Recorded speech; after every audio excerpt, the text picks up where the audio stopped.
From the studios of WMNH 95.3 FM in downtown Manchester, New Hampshire, you are tuned in to the best of Matt Connarton Unleashed. And I'm not alone. In studio with me is, who are you today? John C. Hopwood. John C. Hopwood. C for Czar. Oh, wow, yes. Czar John. Yes. Czar, of course, spelled C-Z-A-R. I know. C-Z-A-R. That's what I said. I thought you said T-S-A-R. No. I thought are you teasing me? But that is also Czar. You're right. So, and you say Czar John in Russian. Do you know how? How? Czar John. Czar John. John. Like a D and a J sound. John. John. John. John. John. John. I can't. Not Jean. I can't even roll my R's. John. Who makes up these languages? John. It's crazy. Oh, my goodness. The number to call today, of course, is 603-250-6007. It is. 603-250-6007. Hello to Michael Alber, who joins us in the Facebook live chat. And what is the number if they happen to be calling from Africa? Then you have to dial a 1 first for the country code. Just one? I think so. Isn't our country code 1, the Adine? U.S. country code? Adine? Huh? Adine. What's Adine? 1. Oh. 1 is the loneliest number, from what I understand. Oh, duh. Let's see. Oh, of course, you can also send a text to 617-917-4476. Oh, I think we already have a call. And then after this, we'll get into the excitement. Oh, my goodness, what's that? Hi, welcome to Matt Connarton Unleashed. Who's this? Hello? Mike Doyle? I think we've been pocket In dialed. a car? It sounds like we've been pocket dialed. Well, you did mention 7 or 8 inches. I did, yes. It might be someone's a little excited to talk to you. Hello to Chris Rose, who joins us online. Hello. Hello. Hello. Hello. Hello. Hey, it's Wednesday, not Thursday. Did I say Hello? Thursday? I did say Thursday, didn't I? You're right. It's Wednesday. You did say Thursday. It's Prince Spaghetti Day. I apologize. Yes, it is Wednesday. It all blurs together in the Have a era good of Trump. show. All right. Thank you very much. Hello. Oh, no, that part's over. I did say Thursday, didn't I? Oh, my goodness. And there's all these sirens. Oh, my goodness. Sirens. Wow. I was with a siren today. That's actually a lot of sirens. Right across the way. Oh, yeah? Yeah. What do you mean? Elizabeth Ropp. We Oh. had coffee right over there. The Acupunk, yes. How is she? The registrar of probate. Yeah, yes, she is. That's right. And not to mistake prostate or anything like that. Because I think there is a local politician who's the register of prostate. Well, But, somebody we don't has to. talk about that type of stuff. Well, all I can say is I hope he's gloved. That would be a good show.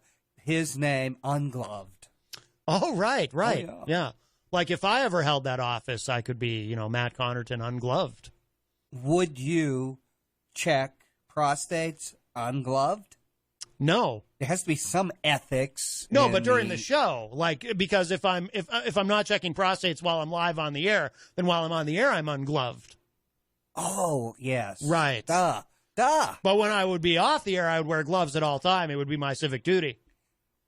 For your Mickey Mouse look to match the shorts. I suppose, yeah. I hadn't thought of it that way. Yeah. I'd never even really considered running for public office until now. I didn't know that was a thing. That's not true. I don't know if I really want to do that, though, with my fingers. Wearing the kid gloves? I don't know if I want to put my fingers in places like that. Would you use kid gloves? I would. Yellow or white? As a possessor of a prostate myself, I would prefer kid gloves. Pigskin or calf? Oh, jeez, I don't know. Wouldn't that add a significantly to the circumference of your finger, your digit? I would imagine I would, and these are things I would have to consider before I throw my hat into the ring, so to speak. Yeah. Yikes. Or my gloves. So we have Or your something, trowel. oh my goodness. Well, we have something, now there's honking horns on top of the sirens now. So They want to see you drop trowel. well, who doesn't? Well, It's not that kind of show. If they don't want you at Creamland anymore. No, that's true. I am not the Creamland pooper, as I think we established Yet the you have other been day. banned. I have been banned, yes. No, unless, your significant other brings you on a leash. Yeah, that was the stipulation, yes. Yeah. But I'm unleashed. That might, yeah. Hey, that's true. Yes. Ever since you gave up the BDSM. Mm-hmm. Yeah. I actually know what that is. Yeah. The only reason I even You should. The only reason I even know what that is because of a conversation, and we won't say who, but right, the pleasure a conversation that we had off air a few minutes ago about someone who taught me what these terms mean.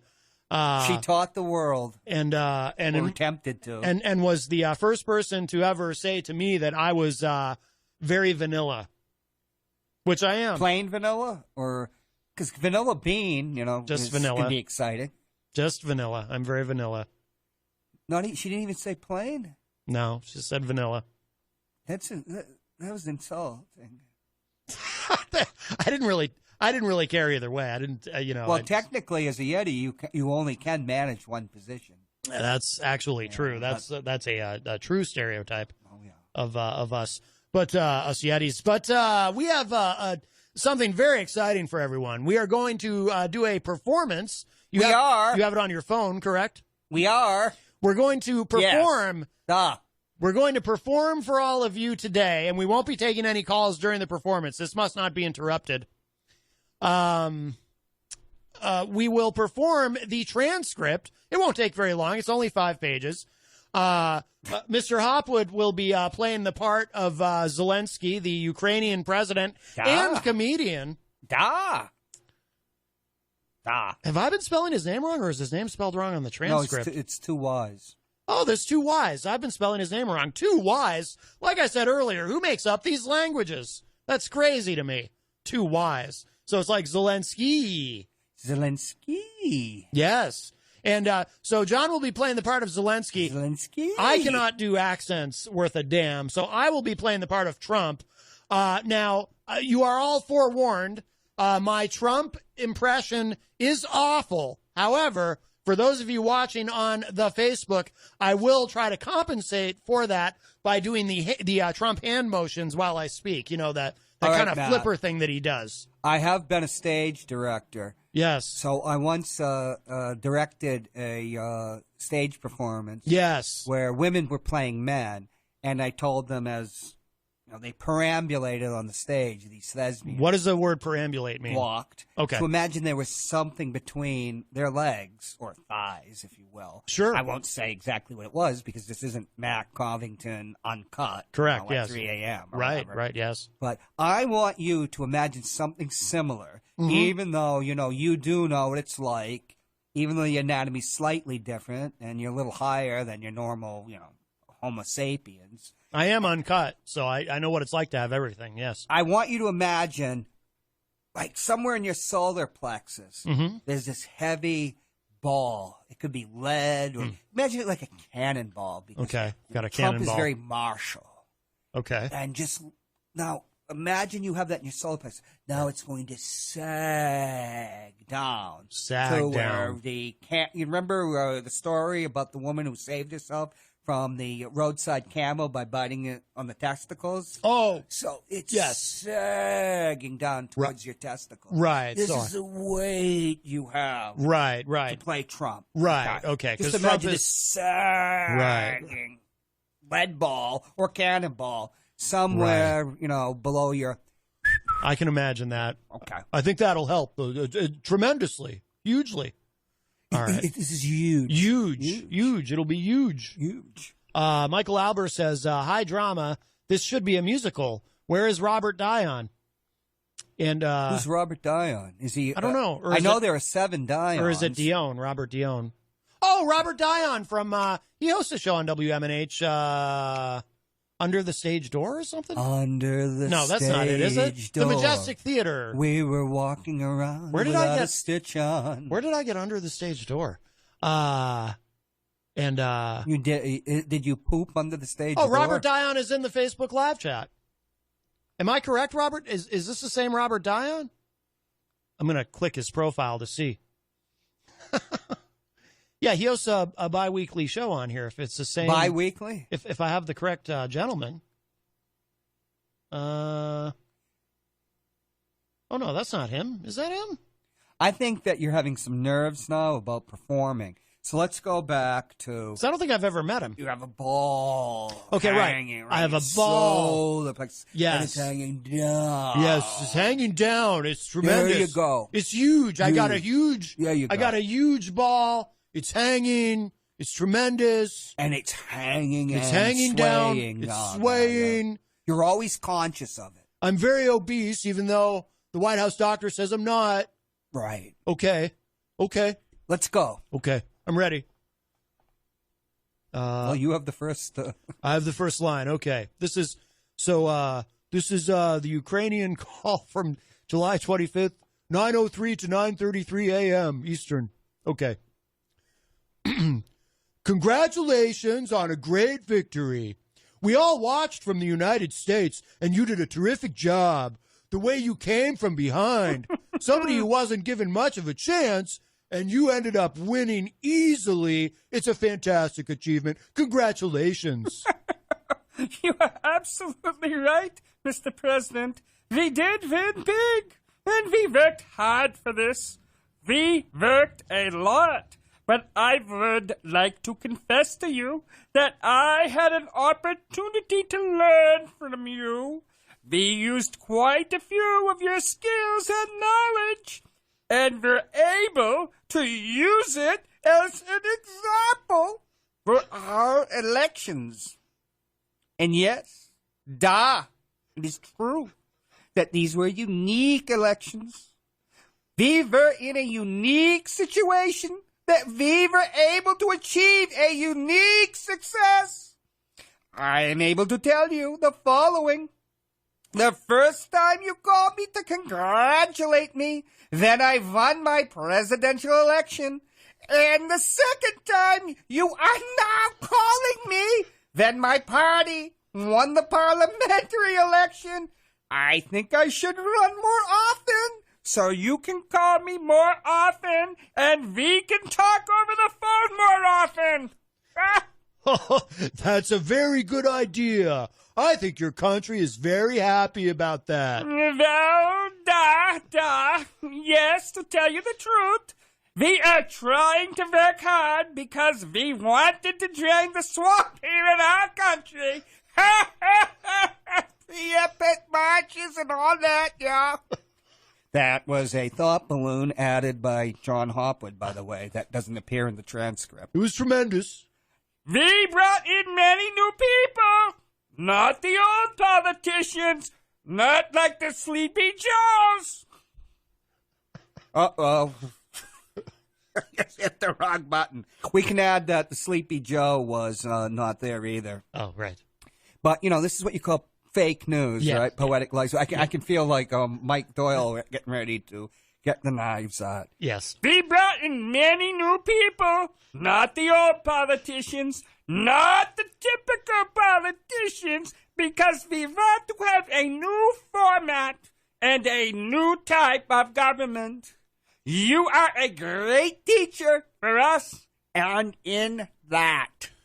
Well, it's very nice of you to say that. I will say that we do a lot for Ukraine. We spend a lot of effort and a lot of time, much more than the European countries are doing, and they should be helping you more than they are. Germany does almost nothing for you. All they do is talk, and I think it's something that you should really ask them about.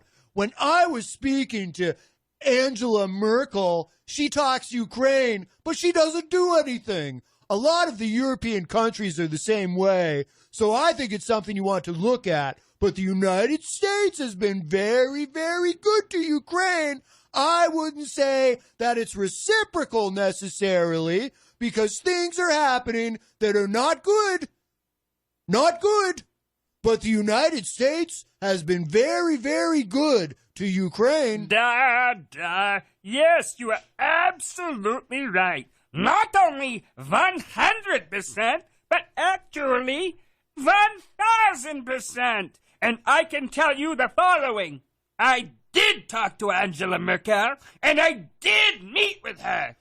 I also met and talked with Macron, and I told them that they are not doing quite as much as they need to be doing on the issues with these sanctions.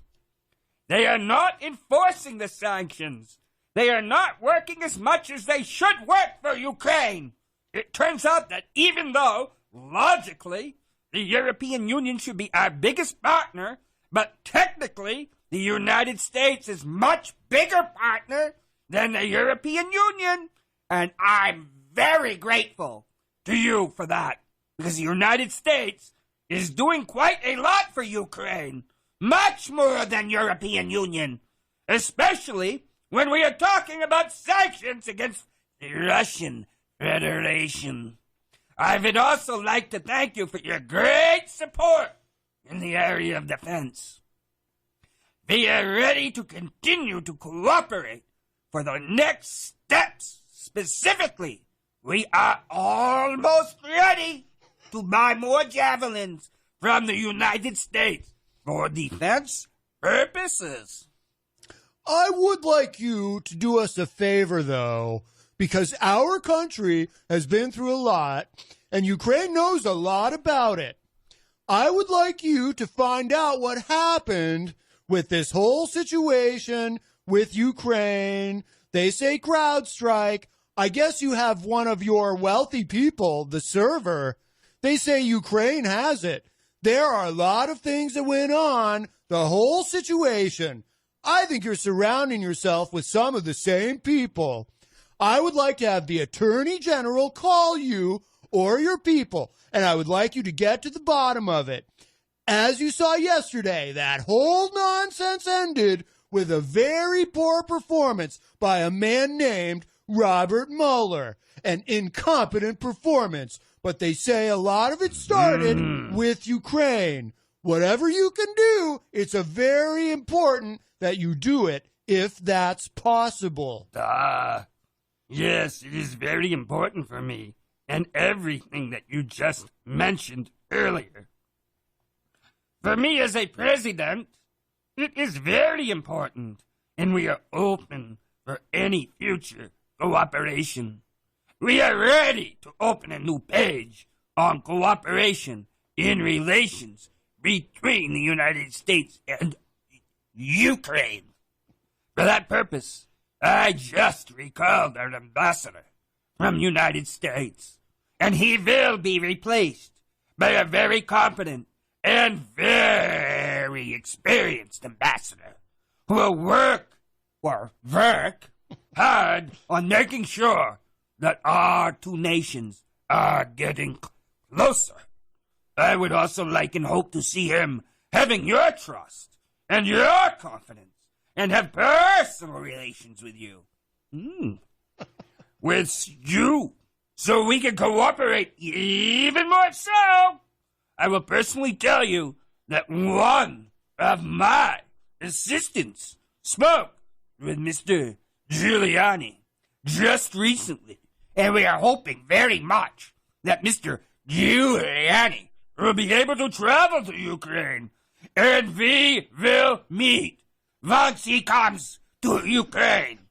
I just wanted to assure you, once again, that you have nobody but friends around us.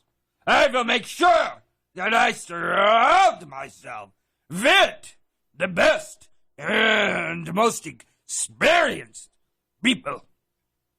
I also wanted to tell you that we are friends. We are great friends. And you, Mr. President, have friends in our country, so we can continue our strategic partnership. I also plan to surround myself with great people. And in addition to that investigation, I guarantee, as the President of Ukraine, that all the investigations will be done openly and candidly. That I can assure you. Good, because I heard you had a prosecutor who is very good, and he was shut down, and that's really unfair. A lot of people are talking about that, the way they shut your very good prosecutor down, and you had some very bad people involved. Mr. Giuliani is a highly respected man. He was the mayor of New York City, a great mayor, and I would like him to call you. I will ask him to call you along with the Attorney General. Rudy very much knows what's happening, and he is a very capable guy. If you could speak to him, that would be great. The news and the people she was dealing with in the Ukraine were bad news. So I just want to let you know that. The other thing, there's a lot of talk about Biden's son, that Biden stopped the prosecution, and a lot of people want to find out, and that's so. Whatever you can do with the Attorney General would be great. Biden went around bragging that he stopped the prosecution, so if you can look into it, it sounds horrible to me. Oh, I wanted to tell you about the prosecutor. First of all, I understand, and I'm knowledgeable about the situation. Since we have won the absolute majority in our parliament, the next prosecutor general will be 100% my person, my candidate, who will be approved by the parliament and will start as a new prosecutor in September. He or she will look into the situation, specifically to the company that you mentioned in this issue. The issue of the investigation of the case is actually the issue of making sure to restore the honesty. So we will take care of that, and will work on the investigation of the case. On top of that, I would kindly ask you if you have any additional information that you can provide to us. It would be very helpful for the investigation to make sure that we administer justice in our country with regard to the ambassador to the United States from Ukraine. As far as I recall, her name was Ivanovich. It was great that you were the first one who told me that she was a bad ambassadoress, because I agree with you 100%. Her attitude towards me was far from the best. She admired the previous president, and she was on his side. She would not accept me as a new president. Well enough. Well, she's going to have to go through some things. I will have Mr. Giuliani give you a call, and I'm also going to have Attorney General Barr call you, and we will get to the bottom of it. I'm sure you will figure it out. I heard the prosecutor was treated very badly, and he was a very fair prosecutor. So good luck with everything. Your economy is going to get better and better, I predict. You have a lot of assets. It's a great country. I have many Ukrainian friends. They're incredible people. I would like to tell you that I also have quite a few Ukrainian friends that live in the United States. Actually, last time I traveled to the United States, I stayed in New York, near Central Park, and I stayed at the Trump Tower. I will talk to them, and I hope to see them again in the future. I also wanted to thank you for your invitation to visit the United States, specifically Washington, D.C. On the other hand, I also want to assure you that we will be very serious about the case and will work on the investigation. As to the economy, there is much potential for our two countries, and one of the issues that is very important for Ukraine is energy independence. I believe we can be very successful and cooperating on energy independence with United States. We are already working on cooperation via buying American oil, but I am very hopeful for a future meeting. We will have more time and more opportunities to discuss these opportunities and get to know each other better. I would like to thank you very much for your support. Good. Well, thank you very much, and I appreciate that. I will tell Rudy and Attorney General Barr to call. Thank you. Whenever you would like to come to the White House, feel free to call. Give us a date, and we'll work that out. I look forward to seeing you. Thank you very much. I would be very happy to come and would be happy to meet with you personally and get to know you better. I am looking forward to our meeting. And I also would like to invite you to visit Ukraine and come to the city of Kiev, which is a beautiful city. We have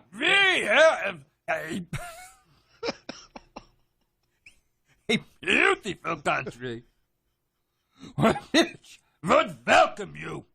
On the other hand, I believe that on September 1, we will be in Poland, and we can meet in Poland, hopefully. After that, it might be a very good idea for you to travel to Ukraine. We can either take my plane and go to Ukraine, or we can take your plane, which is probably much better than mine. Okay, we can work that out. I look forward to seeing you in Washington and maybe in Poland, because I think we're going to be there at that time. Oh, thank you very much, Mr. President. Congratulations on a fantastic job you've done. The whole world was watching. I'm not sure it was so of an upset, but congratulations. Thank you, Mr. President. Bye-bye. And scene. There you go. There's there it is, the transcript. I wished I'd had some water. I know. I felt I was feeling bad for you. Well, I have to say this, though. You really threw yourself into the role. Well, what the hell? Yes, yes. Now, does he actually speak like that, or is that just what you imagine him to speak like? Actually, I wanted to do Peter Sellers, but it didn't come out that way. Oh, okay. It's Dr. Strangelove. Yes, yes. Oh, I got this when I was at the VA. Something to suck on. Oh, there you go. Well, it's a good thing you got that, huh? Kind of like Donald Trump and his sour eggs. Yes, yes. By the way, the phone line is open now that we've done our performance. We will take calls, 603-250-6007. It was tender and very touching, I think. It's like a bromance. Oh, yeah, yeah. I mean, they're besties. I mean, clearly Zelensky is very, very grateful and appreciative of the president. Well, he modeled himself after the president. After all, he was an actor and a screenwriter that played the president of Ukraine on a TV show for several years and never even campaigned. It was a virtual campaign. Yes, yes. And rousing success, 73% in the second round. Absolutely. So these two seem to be, buddies. Yes, indeed. So we have some Facebook live activity. Michael Albert says the Ukrainian president is as bad as Trump. The U.S. president calls him to congratulate him, and he doesn't say thank you. He makes it all about him, as is typical of Trump. Michael Albert, who, by the way, is a top fan, has top fan status. Reading this, it's like the weirdest phone conversation in the history of phone conversations. Now this is a matter of public record. This should be performed in town squares across the country, like the Lincoln-Douglas debates. Oh, I like that idea. Joel the Moose Elber, who is who will be a candidate for state rep up in Concord, joins us in the Facebook live chat Joel, as well. why didn't you get back to me? Well, maybe he. Why do you want to be his campaign manager again? I was up at his house today. Oh, you were? Oh, I was up at the federal court covering the Bible hearing. oh, Yeah. oh. How do I know? The Bible the Bible told me so. Tells me. Is it tells me Told so me or so. told me so? How do I know the Bible? Is it told me or I can't remember. See, I'm now. not sure either. Yeah. I don't We'll know. have to look it up and we can sing it. Yes. Once I Wow. get my voice back. So what do you, so now that you are familiar with the transcript, what are your thoughts? Well, just a bunch of the same old bully, bull. Oh, because yesterday you were like, you were all excited you're all amped up about them moving forward with the impeachment inquiry. I am. You still are? Yes. Okay. But not because of this? Well, the Senate voted unanimously to have the whistleblower report delivered to them. That surprised me. Which is a big blow against the Trump cult. Right. Yeah, that actually surprised me that they voted in bipartisan manner. It did, yes. It did. Hmm. It did. It really did. It really did. I think it's too late for this year, but for next year we should submit the performance of the transcript for the Granite Mike Awards. Why not? Yes. Do you think should I run for the presidency or the United States Senate in 2020? Maybe I should run for both. Well, you could just run for both, right? You can be on the ballot for both in New Hampshire, can't you? Well, it costs $1,000 to run for president, but they have an exemption if you're a pauper.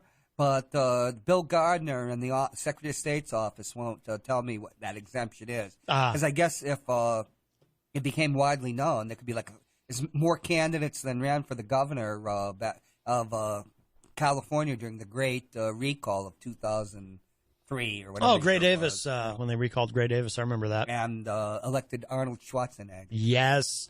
I'll always regret I didn't vote for anybody but Gray Davis. Right. I could say who's the little midget that ran? Gary Coleman. Gary Coleman? I don't think we're allowed to say midget anymore. The vertically challenged person. Oh, are you thinking, or is it Vern Troyer who ran? Well, it was a prostitute who ran, a madam. Well, there was Mary Carey, the porn star. Oh, that wasn't a madam too? But are you thinking of actual candidates, or are you thinking of that game show Comedy Central did, Who Wants to Be Governor of California? No, I'm thinking I actually voted. There was 200 some odd names. Oh, I know. Yeah, it was ridiculous. Because Mary Carey won that. She won the game show for Who Wants to Be Governor of California. Wasn't Gary Coleman a Caucasian, taller actor that was in, middling actor? No, Gary Coleman was on Different Strokes. He was the midget? He's the one who said, he wasn't a midget. He was just very short. He's the one who would say, "What you talking about, Willis?" Fred Bonig joins us in the Facebook live chat.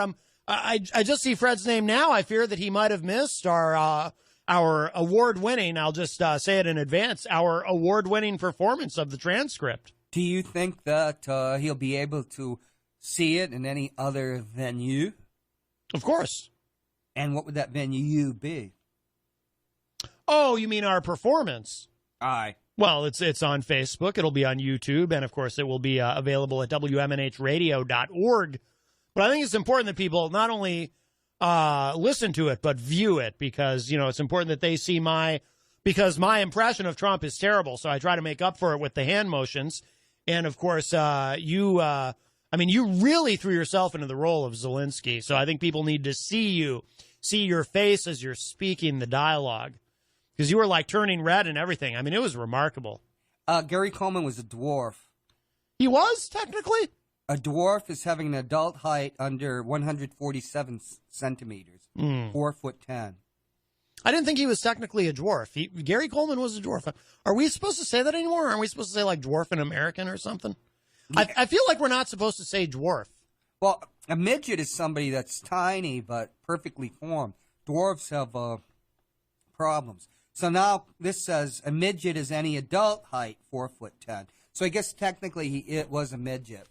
Oh, okay. There was a great character actor called Michael Dunn in the 60s and 70s. Fans of the Wild Wild West will remember him. And he got nominated for an Oscar, too. And he was a dwarf. He had a chest, and he had problems, and he lived in constant pain. And it's remarkable that he had the career he did, because he's also on stage. Had a remarkable singing voice, and he died in his late 30s, which is common. Yeah, dwarfism is they don't live long. A genetic condition, and it's the small stature is just part of it. Yeah, where being a midget, you're just tiny. Oh, okay. And, yeah. Michael Albert says, the only other president that phone conversation reminds me of is Nixon, though Nixon was better at keeping his personal opinions to himself and dissembling. Trump also has less than half the intelligence of Nixon. I think that's fair. Also, Trump didn't say anything anti-Semitic during his call. And he also didn't F-bomb or say anything filthy. Right, yes. Nixon had a bit of a potty mouth. Right. Yes. But I do think it's also true what Michael said about Trump having less than half the intelligence. That might be generous, actually. So, Richard Milhouse Nixon's IQ was estimated as 155, which doesn't mean much. Yeah. John Kennedy actually had a IQ test, which is 119. Yeah. But these are hoaxes. Yeah. Nobody really knows. Right. Of course, what anybody's IQ was. Right. Yeah. So Politico has this thing where they take a few, because today, obviously, in media, all the Democrats are saying, this is a smoking gun. Trump, clearly, there was a quid pro quo and so forth. And, of course, all the Republicans are saying, no, this is more fake news and Trump didn't do anything wrong here. So Natasha Bertrand, whom I love, has this on Politico where she kind of breaks down a few of the key moments in their conversation based on the transcript. So the first category here is the setup. So this is where the president says, well, it's very nice of you to say that. I will say that we do a lot for Ukraine. We spend a lot of effort and a lot of time. And that's, presumably referring to the aid, the military propping up and so forth. We spend a lot of effort and a lot of time, much more than the European countries are doing, and they should be helping you more than they are. Germany does almost nothing for you. All they do is talk, and I think it's something you should really ask them about. When I was speaking to Angela Merkel, she talks Ukraine, but she doesn't do anything. A lot of the European countries don't do anything, etc. Okay. Oh, and then he says, I wouldn't say it's a reciprocal necessarily because things are happening that are not good, but the United States has been very, very good to Ukraine. So Bertrand's analysis is, here Trump starts out his call with Zelensky by emphasizing how much the U.S. spends on Ukraine and implying that the country is dependent on that aid because Europe isn't doing its fair share. And she says the EU has actually provided more than $16.5 billion to Ukraine since 2014. Wow. By saying that the U.S. has been very, very good to Ukraine, Trump seems to be setting up a power dynamic and establishing leverage that he uses later in the call to ask Zelensky for a quote-unquote favor. Next, tanks and thanks. So let's see. So Zelensky says to him, to Trump, I would also like to thank you for your great support in the area of defense. We are ready to continue to cooperate for the next step. Specifically, we are almost ready to buy more javelins from the United States for defense purposes. So here, and again, this is Bertrand's analysis, Zelensky here references the U.S. provision of American-made anti-tank missile systems to Ukraine last year.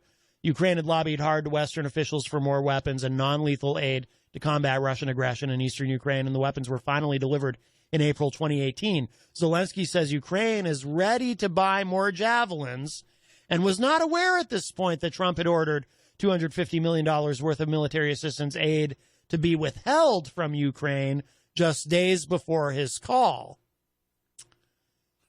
So the next category is the big ask. So this is where Trump says, I would like you to do us a favor, though, because our country has been through a lot and Ukraine knows a lot about it. I would like you to find out what happened with this whole situation with Ukraine. They say CrowdStrike. I guess you have one of your wealthy people. The server, they say Ukraine has it. There are a lot of things that went on. So Bertrand says, immediately after Zelensky mentions U.S. defense aid, Trump directly asks Zelensky for a, quote, favor, indicating such aid may be dependent upon Zelensky's compliance. Yes. He launches into that's how I would read it as well. He launches into a request that Ukraine investigate the cybersecurity firm CrowdStrike, which is a cool name, you got to admit, that determined the Democratic National Committee had been hacked by Russia. This is a recurring obsession for Trump, the fact that the DNC did not provide its server to the FBI to examine independently. Trump told the AP in 2017 he thought CrowdStrike was Ukraine-based and, quote, owned by a very rich Ukrainian. The firm was actually founded by a Russian-American, Dmitry Alperovich, I'm sure I said that wrong, and is based in Sunnyvale, California. Michael Albert says, isn't throwing the European Union and Angela Merkel under the bus bad enough? Yeah, it's kind of crappy. And Michael Albert says, there's the smoking gun when Trump says, I would like you to do us a favor. I mean, there are other people who talk like that, you know, I'm not. Well, one of the problems with Zelensky was he's an actor, a TV show, and he ran with no policy, no real statements on policy, and he didn't. When he became president, I think in April, he hadn't picked defense and a foreign minister. Nobody really knew what he was about. Putin and Medvedev, who was the former president of Russia, is now the foreign secretary, came down hard on him, saying that he's probably just going to make the same errors as the previous regime. And in the Mueller report, when you get to Manafort, was the connection there was Russia is trying to get the United States to de facto recognize that Eastern Ukraine is its sphere of influence. You know, including taking, Crimea, whatever you want to call it. And, so Ukraine, Manafort was always one of the chief lobbyists for Ukraine. He was when, in 2008, when the ghost of John McCain, before he became a ghost, was running for president of the United States. Hey, do you have the bathroom key? Oh, yeah. You do? Okay, good. That's fine. I just want to make sure I knew where it was. Oh, okay. I just noticed it wasn't on the wall. Up. Okay.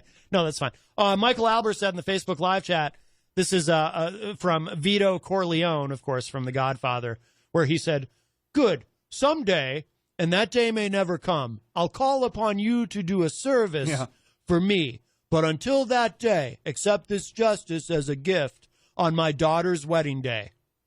I think my Vito Corleone impression is even worse than my Trump impression, so I apologize. When did they flip you? Tell me. Don't lie. Oh, I don't know why that played. Whoops. But Zelensky's between a rock and a hard place, to use a southern United States term, which might be universal, because he's got Putin on one side and he's got a possible Putin agent of influence on the other. Right. And in order to him to keep Eastern Ukraine, he needs Western aid, specifically like from the United States, if the European Union is not forthcoming. And since nearly 40% of the energy to the European Union, including Germany, comes from Russia, you know, that gives Putin quite a influence over policy. Because when he became president, Zelensky was saying, he's going to hold a referendum on NATO and European Union, the membership. Yeah. And those would consider, particularly a NATO membership, be an act of war. It's not literally an act of war. It's close as you can get to Putin. So, you know, you're basically having Don Vito Trump. Right. Yeah. And this isn't the Turk, you know, they're in the oil, it's a Genco oil company. Right. He's got to kiss his orange behind. Absolutely. This being made ain't working out the way I thought it would. So then, a lot of responsibilities. So this next part from Bertrand's analysis. So this is bringing in Barr, which this part actually kind of surprised me. So Trump said there are a lot of things that went on, the whole situation. I think you're surrounding yourself with some of the same people. I would like to have the Attorney General call you or your people, and I would like you to get to the bottom of it. As you saw yesterday, that whole nonsense ended with a very poor performance by a man named Robert Mueller. Mueller, who's investigating through Manafort the Putin-Ukraine connection. Right. An incompetent performance, but they say a lot of it started with Ukraine. Whatever you can do, it's very important that you do it if that's possible. So Bertrand says, this is a new revelation. It hadn't been previously reported that Trump tried to get Attorney General William Barr involved. Like I said, I was surprised. Beyond the pale. Yeah. And I hear, were you the one who revealed that some people are pressing for Giuliani to be disbarred? Oh, yep. There's a bunch of former prosecutors that have signed on to a letter saying that he should be disbarred, yeah. It's disgraceful. So Bertrand says, so this would indicate that the president tried to put the weight of the Justice Department behind an investigation of his biggest political rival. That, to me, that's a big smoking gun right there. It wouldn't be the first time Trump has mused openly about getting the Justice Department to investigate Hillary Clinton, Jim Comey, and various other foes. But it raises more questions about why the Justice Department advised the Director of National Intelligence to withhold from Congress a whistleblower complaint that reportedly centers around a call in which Barr is explicitly named. You know, it's interesting when you think about, they're talking about Poland, and of course there was a meeting in Poland. But you have to understand, to a Russian or a Ukrainian, even my friend who was on our two shows, Victoria Antonova, who's in her 30s, she once called me up on the Victory Europe Day, VE Day, in tears. And, you know, she was born 25 years after the war, 35 years after the war ended. And she's crying about World War II, which, you know, I grew up, my father was a World War II veteran, and I grew up watching World War II and cowboy shows were everything in the 60s. I mean, there were other shows, but what's a kid going to watch? Right. And it's like foreign history, and it's another era. It might as well be almost like the Civil War. But to Russians, and I'd say Ukrainians, that is still very live to this day because of the tremendous losses to the population. So you can't mention Poland without thinking of what happened in 1939, where two of the worst dictators the world's ever known, two of the worst mass killers, Hitler and Stalin, had a pact and then carved the country up. Talk about between a rock and a hard place. You don't have World War II starting on, September 1st, 1939, without the Russo-German pact, non-aggression pact. Hitler goes in, takes Western Poland, and then Stalin, 2 weeks later, takes Eastern Poland. Eastern Poland is no longer part of Poland. It's part of Belarus and Ukraine, Western Ukraine.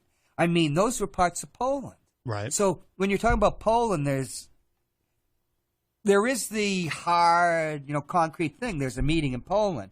But then there's Poland was the entire war started. Because I remember Bill Clinton justifying military intervention in Kosovo by bringing up what happened in Sarajevo in 1914, which is the tiny country in that area, which Serbia starts a World War I, and he's determined it's not going to start World War III or whatever. Right. So, but, this is in kind, if not degree.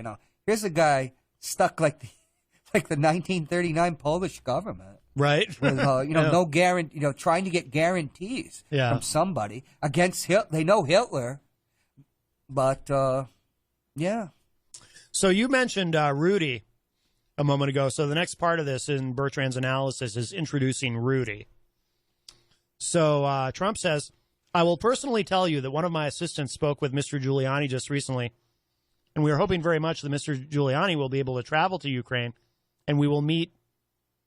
Oh, I'm sorry. This is Zelensky saying this is him saying, this is the president's fixer, his bag man, or whatever you want to call it. Yeah, because Giuliani doesn't. I know all about flipping. For 30, 40 years, I've been watching flippers.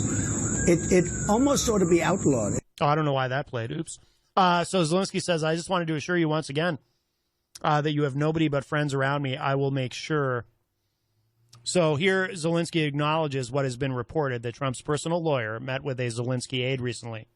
Yeah. Giuliani that was recent. Giuliani said the State Department was involved in setting up that back channel. That it was involved? Or wasn't? that it was. Jesus.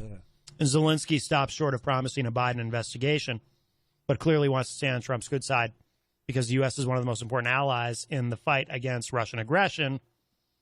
So he does not brush it off altogether. Well, it's the top of the hour. There's more to this, but we're going to take a break because I'm getting wheezy. Oh, my allergies have been kicking up. Not sleazy? No. Matt, I will be leaving. I have to go do some painting. Oh, okay. Yes. I'm painting a stunning portrait of ex-President Trump, as I imagine him, on the side of my house. Oh, wonderful. I have nothing better to do. Well, thank you for joining me for that performance. I had a lot of orange paint. From the studios of WMNH 95.3 FM in downtown Manchester, New Hampshire, you are tuned in to the best of Matt Connarton Unleashed. Bill Murphy says, I have faith in Easy G. Took me 8 years after my divorce, and I'm not nearly as good looking as the big Easy G. Well, that's, I mean, who among us is as attractive and has that animal magnetism of Easy G Eric Gagnon? I mean, that deserves an air horn, Bill Murphy. That's a great comment. I mean, as I said to him the day that last week, what was it, Wednesday? I think it might have been the day that Easy G was here. It was Wednesday or Thursday. It was like, there's almost too much sexiness in the room when he's here, because I'm here, right? And all that I bring. And then Easy G's in the room, and it's like an overdose of sexy here on the show. It's quite remarkable. It's almost overwhelming. It's almost too much sexy. TMS. Oh, I like that. I'm going to trademark that. TMS, too much sexy. Let's see. My friends, I have to speak. This is a subject that is not sexy at all, but I need to address something. I may have been embroiled in a terrible scandal unwittingly. I've just been pulled into this thing, and it's I'm very upset about it. I'm legitimately very upset, and I need to address this. And I did post something out about it on Facebook earlier, but I've received several phone calls today about this, and none of them made me very happy. So here's what's going on. So the root story here, and you may have seen people posting about this on Facebook recently, people around Manchester. This is, Creamland, who, we kind of, we had a lot of fun with back when, speaking of Easy G, when Easy G Eric Gagnon was an employee at Creamland. And of course, between the morning show and this program, we did everything we could to try to get him fired. I'm kidding, of course. We weren't trying to get him fired, but I don't think any of us would have been shocked if he did get fired. But and he does not actually work there anymore. But I don't think they actually fired him. I think they just stopped putting him on the schedule or something. I'm not sure exactly what happened there. I don't know if Easy G has ever really explained it. But anyway. So we had a little fun, and we had this whole rivalry going, Creamland versus Goldenrod. And I've always said, I love that in the same city we have a place called Creamland and a place called Goldenrod. I think that is funny. So we had that whole thing, and, Peter White at one point was telling Easy G he had to call him Goldenrod Peter, and really just kind of trying to, like Easy G would say, let's do a live remote from Creamland, because he was trying to impress his bosses, and, Peter and then I on this show, we'd both say, well, no, actually, let's do a live remote from Goldenrod, the competitor. That would be much better. So we just had a lot of fun with it, and it was all in fun. And, everybody wore Goldenrod shirts. At one point, they wore them on the morning show, and then I wore one on this show, just to kind of make, Easy G uncomfortable. And then eventually, we all wore Creamland shirts because it was all in fun. There was no, animosity or anything. It was just a fun bit, a fun radio bit, and I made my jingles. I made my jingles for Goldenrod where I would sing about how, I really appreciated that Goldenrod has a bathroom because Creamland has no bathroom, but Goldenrod actually has a bathroom. So I would sing about that in the jingle, goldenrod, I really like that you have your bathroom, unlike Creamland, which doesn't have a bathroom. I don't want to poop in a bucket, things like that. So we had a lot of fun with it. Now, here's where things have taken a serious turn, my friends. I thought this whole thing was behind us. But now, and again, you might have seen people posting on Facebook. In fact, I think a certain alderman had posted something. I won't say who because we don't discuss local Manchester politics on this program. But a certain city official, we'll say, elected official, had posted something about an individual who is now being referred to as the Creamland Pooper. Yes. I don't know why that deserves an air horn, but it just does. The Creamland Pooper, as this person is known. It appears to be a female in the pictures that were posted online because she is caught on camera going to Creamland and pulling down her pants and apparently defecating on the premises. Now, but she's not a customer. Now, I mean, if a customer does it, it's like, well, okay, what do you expect? They don't have a bathroom. But this was apparently not a customer. This was someone committing a malicious act. And we do not condone that, even though I do like Goldenrod much better. But we do not condone that, my friends, on this program or anywhere. I think I can safely speak for all of the programs here on WMNH. None of us condone that. It is wrong. It is disgusting. It is unsanitary. And apparently, according to the post that I saw on Reddit that was shared with me by the great Pete Trouble Morse, there is a $100 reward for information leading to the capture of the Creamland Pooper. So, or information about and so forth. Apparently, the owner at Creamland is very upset, and rightly so.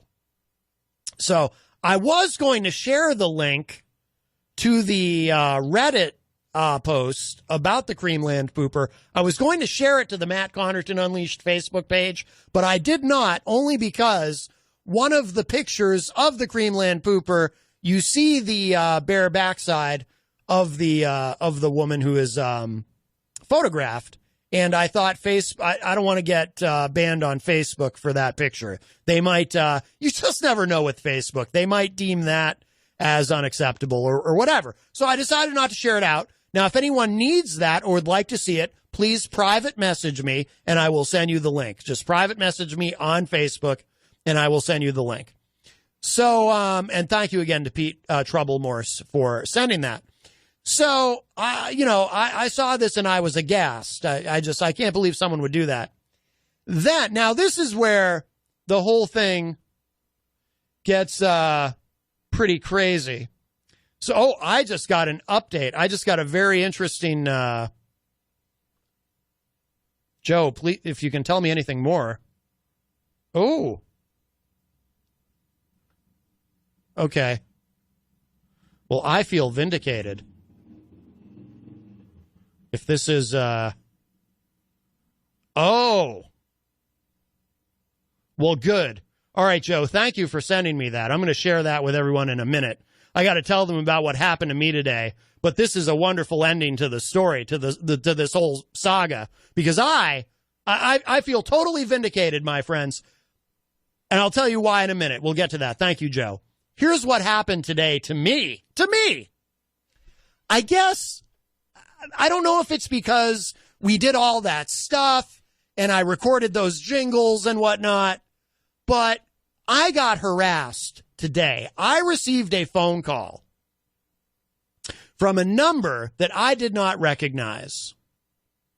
And I shouldn't have picked it up because, very often it's a spam call or whatever, but it was a local number right here in Manchester. But it almost doesn't matter anymore because it's so easy to spoof phone numbers, right? You can make up a number and call somebody, and there's software to do that and whatnot. There's apps where you can do that, so it almost doesn't even matter, right? But I pick up the number, and I pick up the phone, and there's this voice on the other end, and it's somebody whispering to me, like I could barely hear them. Like a couple times I had to say, "What? Who is this? What?" And they're whispering to me something about, we know it's you, Matt. We know it's you in the pictures. You put on a costume and a mask, and that's really you. You're the Creamland pooper. This person was accusing me of masquerading as the woman in the pictures, accusing me of being the Creamland pooper. And I was like, what? I would not do that. And then they whispered something about, we know, we remember all the things you said and how you like Goldenrod better. We know it was you. And I was like, who is this? And then they hung up. It was very mysterious and very, very upsetting.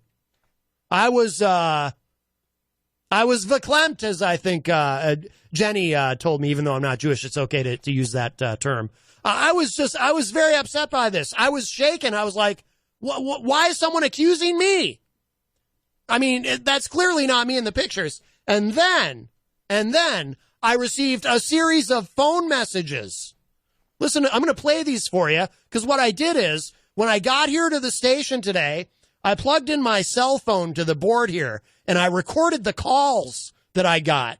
I don't have a recording of the first call, because that was a live call. I actually picked it up. I have no way to go back and get a recording of it. But then I was like, I'm not answering the phone anymore if it's a number I don't know, right? And then I got 3 right in a row. I got 3 calls from 3 different people just accusing me. Listen to this. I'm going to play this for you. Let's see. I don't know who you think you're fooling over there, Matt Connarton, but we got you. We know you're the Creamland pooper. We got you. End. Now, can you believe that? Is this like, we know you're the Creamland pooper? It's like, who is it? Like, and I don't recognize the voice at all. And I'm like, why is someone accusing me? So, okay, so here's the next one. End of message. Next message. You know, sending me to your voicemail is not going to change anything, Connarton. I know you are the Creamland pooper. End of message. Next. Can you believe that? Now, that's actually a very, I don't know who it is, but that's a really familiar voice. I can't quite place him. I don't know. I'll figure it out. But yeah, that guy's like, oh, you can't fool me. I know you're, like, what do you mean you know? Like, I have nothing to do with this. I have nothing to do with this. I'll tell you what, anytime I've used the bathroom ever, I'm very, very strict about it. I'm using a porcelain toilet or perhaps the litter box, but if someone's in the bathroom, but that's it. I would not go to Creamland and do something like that. That's disgusting. And then I got this third call that was really weird. It's kind of hard to hear this one, but we'll do our best. I might have to turn up the volume on this, but this one's really, really strange. Next message. Matt, this is we see you evacuate Bow at Greenland. Yeah. You Greenland pooper, Matt. End of message. That was very distressing to me when I got that. I almost contacted the authorities. I don't know who these people are, but again, I have been vindicated. Before I share that with you, I did post something earlier too, because I was very upset. So I posted this on Facebook, not on the Matt Connarton Unleashed page, but on my regular page, my just regular Matt Connarton page. I said this. I said, why am I receiving anonymous messages accusing me of having something to do with the Creamland pooper? This is disgusting, and I don't appreciate being implicated in this. I'm firmly committed to the principle of pooping only in a toilet or litter box.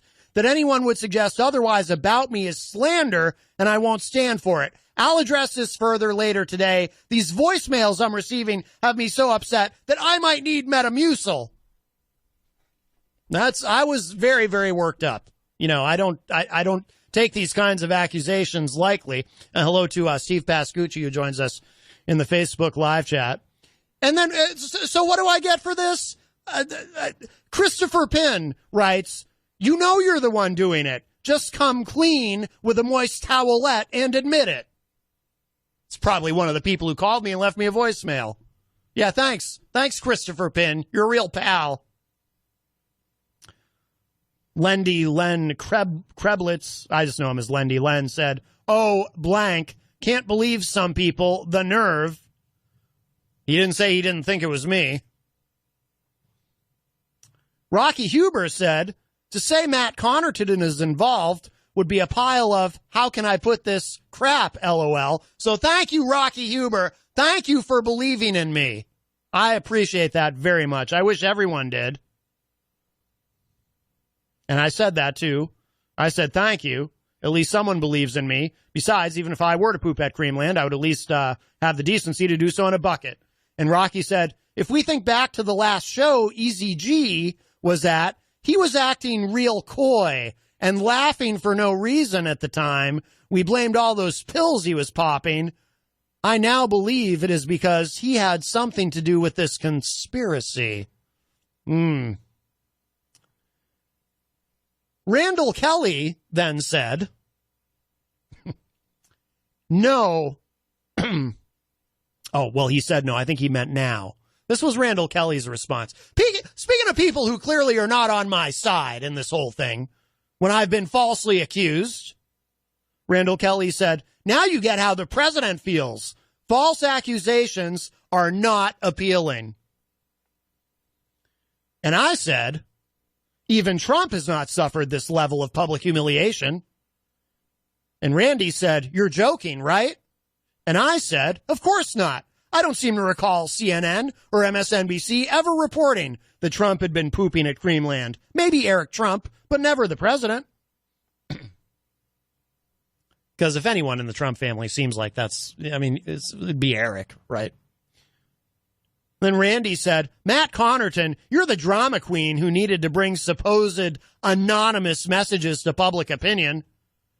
And I said, and if someone accused you of being the Creamland pooper, what would you do? This whole thing has me so stressed out, I'm getting constipated. And then Randy said, Matt Connarton, no one knew if you hadn't said anything. Also, how do you get anonymous messages? You're a drama queen, dude. Do you need attention? No one would know you had not, had you not looked for sympathy. Ha ha. And then I said, do you know what it's like to be accused of pooping at Creamland? It's like being accused of pooping at other places, except it's Creamland. You just don't understand. So he clearly just did not understand.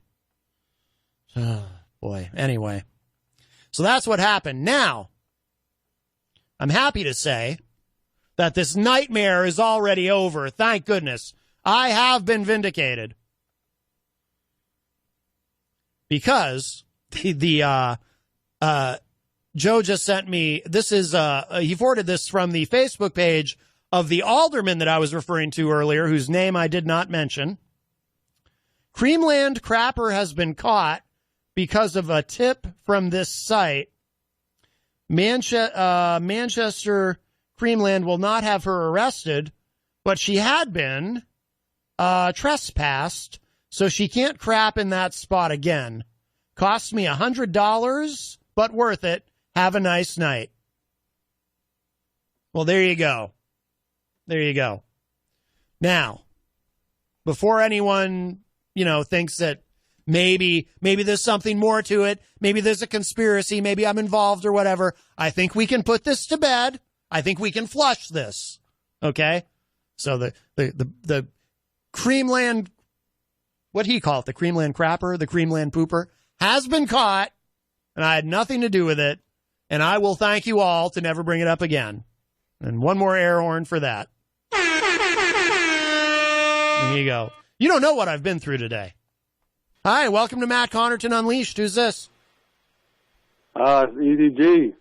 Easy G. Oh, I don't have your new theme music queued up. We'll just that's all right. We'll just do the air horn. I wasn't expecting a call from you today. We can live without it. I thought you might be out on a date. How'd it go this morning with the lovely Priscilla? It went very, very well. It was always fun to meet somebody new. Oh, did you feel did you feel like you made a little bit of a love connection? Huh? Did you feel like you made a little bit of a love connection? She's a very nice lady. Oh, did you feel a little chemistry there? Yeah, she wanted everybody to go visit her at work, so I went to say hi for like 1 minute over at work over at the Deli Pats and Catering over at City Hall Plaza. You ever been there, Matt? I have not, but you went and said hello to her, did you? got new ownership now. Oh. It's like a little restaurant where you can buy some food and you go eat it on the outside there on the tables. Yeah. By City Hall there. Yeah, al fresco, I think they call that when you eat outside. Right. So, so what happened? Tell me more. Tell me more, tell me more. Did you get very far? Well, nothing much as hell. It was just visited for a minute or two and did you, let her be because she's at work, don't want to bother her too much. Did you like don't want to be a pest. Did you kind of like wink she's at on her? The clock. Right. Well, yes, of course, yes. Right. You have to respect that. She wanted people to come visit, so right. I tried to get Peter to come by. I don't know if he went by. He said, "I don't want to make any promises." You don't, Peter. I know, Peter. Yes, he doesn't always. Remember what happened with the show there, Panucci's there. With Scumpy and the DEF CON show. Yes. Didn't want Scumpy there. Oh my God. Right. Yes. Who could forget that? So what do you think? Do you think you'll stop in and say hello to her another time on another day? Anything's possible. Yeah. Do you think you'll go by there wearing your muscle shirt? Show off the guns a little bit? What? Do you think you'll go by there wearing your muscle shirt, kind of show off the guns a little bit? You never know. Oh. You never know. Oh, I take that as a yes. It was funny because I saw her today. She heard me on the show, and I think it was Friday when I called up on the show. She goes, "Yeah, I heard you." You never know who's listening. Now, but how did when she said that to you? How did she say it? Was she like, "Oh yeah, I heard you," or was she like, "I heard you"? Well, Peter asked me all those questions about first date and stuff. I don't know if you heard all that on the replay. I heard most of it. I didn't quite hear all of it because I had to shut the Jeep off and come up to the studio, so I missed a little bit. But yeah, so now, so did you get her number or anything, or what's the story there? No. Did you ask? You don't want to scare the girl, You don't want to scare the girl. No, but you have to. You don't want to act too creepy on the first time you meet somebody. Well, that's true, Easy G, and that's probably good advice. Yeah, Yeah. Okay. Anyways, I got a quick question now. Change the subject. Is Donald Trump in a lot of trouble for that Ukraine thing with Joe Biden, or is that not one of these things that the Democrats are just trying to get him impeached for? Oh, I mean, I think there definitely seems to be an issue there. But it's not going to go anywhere. I mean, he is the Teflon Don. I mean, people used to call John Gotti Teflon. I mean, the Teflon Don. But the real Teflon Don is Donald Trump. I mean, nothing sticks to him. It's not going anywhere. I mean, it's a problem, but so is a million other things. And in the end, it doesn't matter. Joe Biden hoping it gets him somewhere. Is that what he's hoping for? Well, I think Trump actually would like to see Biden be the nominee because I think Biden would be a terrible nominee. And I still think Trump's going. I do believe, do you think Elizabeth Edwards would make a horrible nominee too? Elizabeth Edwards is dead. Oh, you mean Elizabeth Warren? I mean, Elizabeth Warren. I think she'd be. I think any Democrat would be a lousy representative. Well, they're going to have to nominate a Democrat. It's a Democratic Party. I forget his name, but I heard in the paper. I heard in the paper. That's a good one. I read in the paper. It's all Cory Booker. He doesn't raise $1.7 million, I guess, some kind of big money in the next 10 days. He said he's out. We can only hope. I actually think he'd be a strong nominee, but I don't think he has any chance. I mean, the three front runners are Biden, Warren, and Bernie. I think Bernie could have beaten Trump in 2016, but I don't see it now. Hello to Tony Petrello, who joins us in the Facebook live chat. I think of the three of them, I think Elizabeth Warren might have the best shot, but I think Biden's a mistake. Biden continues to be the front runner. I mean, you've got three front runners, but he's the front runner of the front runners. But I think it's a mistake. I think his debate performances have shown a terrible weakness, and I don't think he comes out looking good against Trump. I really don't. Well, it's not that important to be a front runner. I mean, I guess it is right now, but not really because nobody voted. What do you mean? Well, he's a front runner now, but it doesn't really mean anything, does it?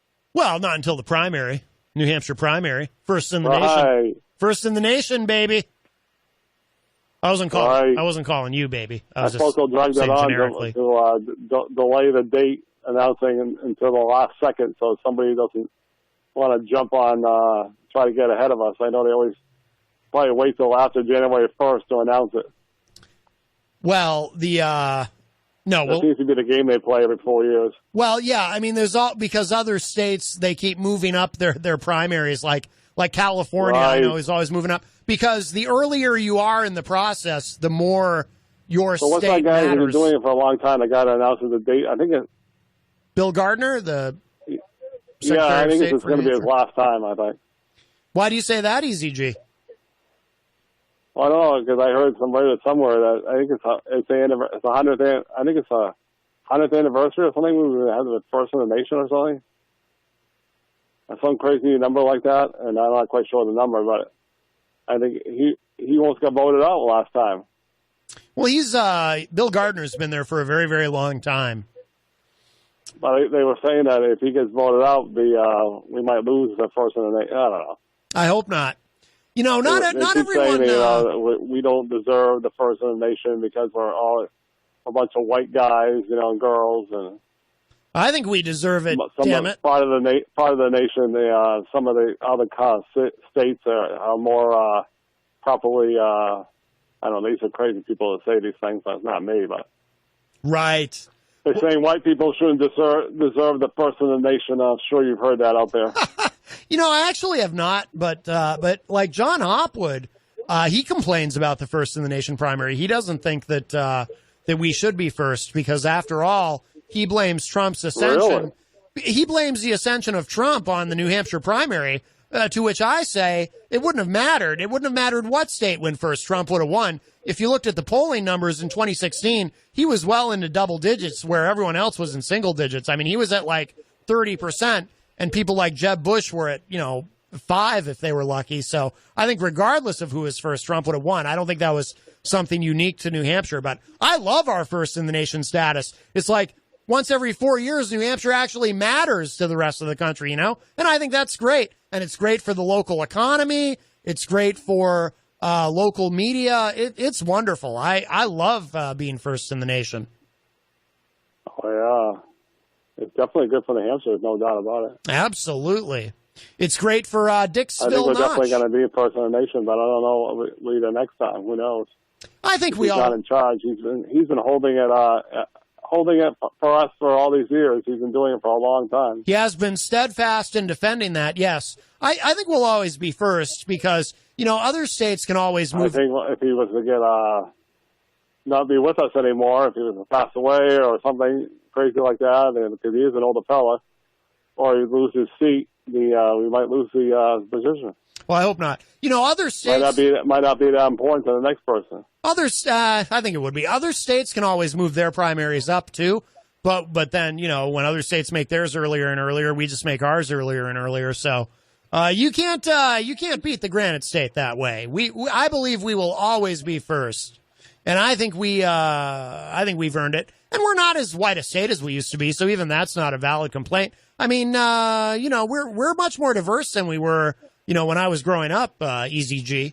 Yeah, this is the crazy people say this stuff. I don't say it, but I've heard it. Right. So, no, I believe we will always be first. Maybe I should run for Secretary of State. At least I know where to go to vote now, so I need to get a ride up there next time. So. Oh, that's right. Because you moved. You ended up in a different ward. Did you vote McDonough School? Did you vote in the primary last week? The local primary? Yeah, I did. Mike Doyle gave me a ride there. Oh, that's right. And did you get a free donut? Where do you go to vote? Ward 11. I got a free donut. It was chocolate, and it was delicious. Yeah, that's right. And I think... But I brought that to Karen Robideau. She said, we should have like a potluck. I heard her saying the people, that. For pizza or do something, try to get people to vote. I'll tell you what, if they were giving out 14% of people voted in the primary. It's awful. If they were giving out free pizza, I'd vote more than once. I would do like what Trump says they do. Like I'd come back in a costume and vote again. Oh yeah, there you go. That's all what right, I gotta let you go. I got time for my dinner. Oh, have a good rest of your show. What are you having for dinner, Easy G?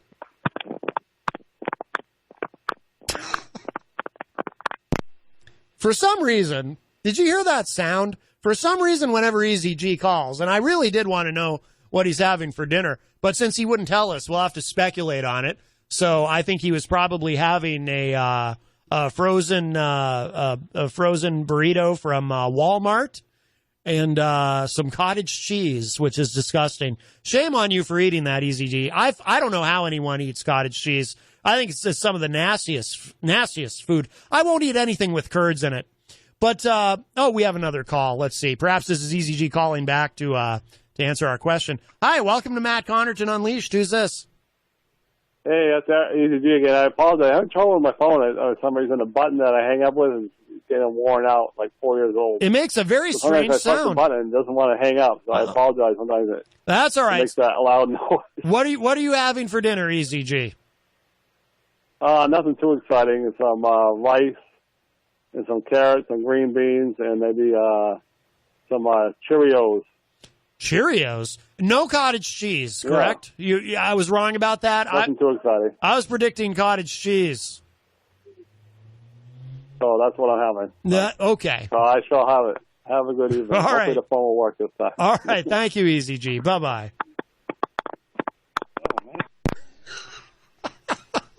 What is that phone? What is that sound his phone makes when he hangs up? It's fascinating. It's like it's almost like it's not hanging up once. It's hanging up like 10 times in a row. Like it just keeps hanging up until it's finally hung up. Very, very interesting. Easy G's, I finally pulled up his theme music. Well, you know, wrestlers get their entrance music on their way to the ring and as they're leaving the ring. So here it is. That's Easy G's new theme music. I know I'm sexy. I've got the look that drives a girl wild. I've got the move that really move. I said chill up and down their spine. I'm just a sexy boy. I'm not your boy toy. I'm just a sexy boy. I'm not your boy toy. He's just a sexy boy. He's not your boy toy. That's right. You know, we used to use My Time Is Now, John Cena's theme, but then, Easy G felt it was a little played out. I think that's what the young people say now, right? They say play it out. So he wanted something new, so we went with that because that song, I think, really sort of encapsulates the sexiness of Easy G. You know what I mean? So hopefully Priscilla was listening. Yes. Although I hope she wasn't listening to the part where Easy G hung up and his phone made all those terrible noises. That would be highly embarrassing. Let's see. We are getting to the top of the hour, so I think for once I'm actually going to take the break on time. And then when we come back, we'll talk with Mr. Hopwood, who just entered the studio. I had to take a break. You have to take a break. Oh, yeah. You see me coming in. I just got a message from the Honorable Heidi Hamer. She wants to know what you were doing prancing around in drag around Creamland and dropping trow. Well, maybe we won't take a break. Wait, what? Heidi Hamer sent me I was done, doing my business. This has all been resolved. How dare you? What are you talking about?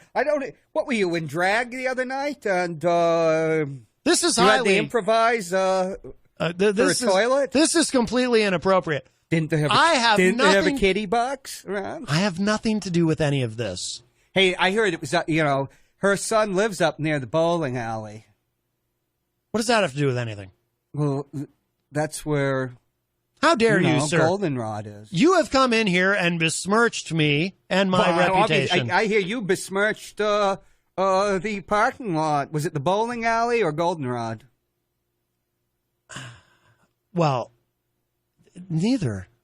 Well, Why would I? Why would I do? I actually like goldenrod. Why would I besmirch them?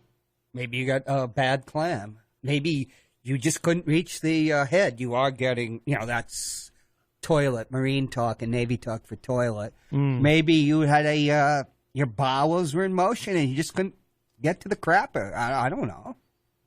These things happen, Matt. Yeah, I don't. Look at your face. It's screwed up. You're not helping. It's screwed up. It's puckered. It's puckered just like, oh my God, I don't even want to think what it looks like when it's puckered.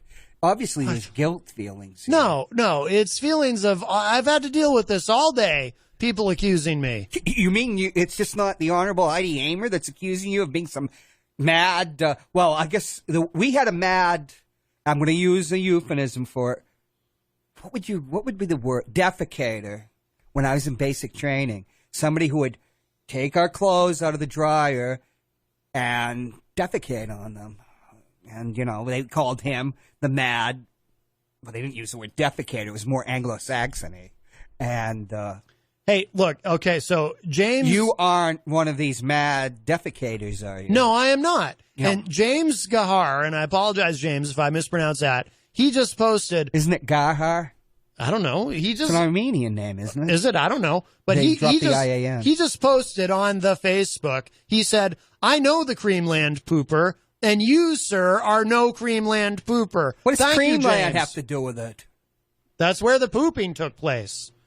I thought, according to Glenn R. Gillette, there's pooping taking place all over this megalopolis. You come in here hurling accusations, and you don't even know where the alleged incident took place. Oh, yeah, real funny. I've been dealing with this all day. All day. So you claim that you don't dress in drag? No, I don't. And are you sure about that? And even if I did at one time in my life, why would that matter? What does that have to do with anything? I don't know. I mean, you could have been when you're feeling. There used to be a word for happy called gay. You might have been gay and rambunctious. I feel like you're judging me.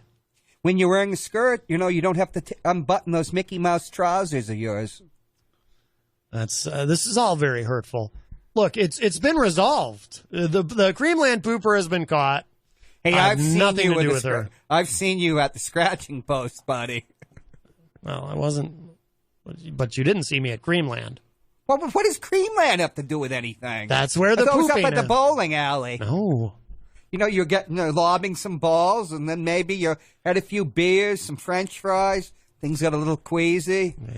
Could you imagine traipsing the entire way, like from the far end of the alleys to the men's room? I don't traipse. I don't know what you're talking about. Not even when you're in drag?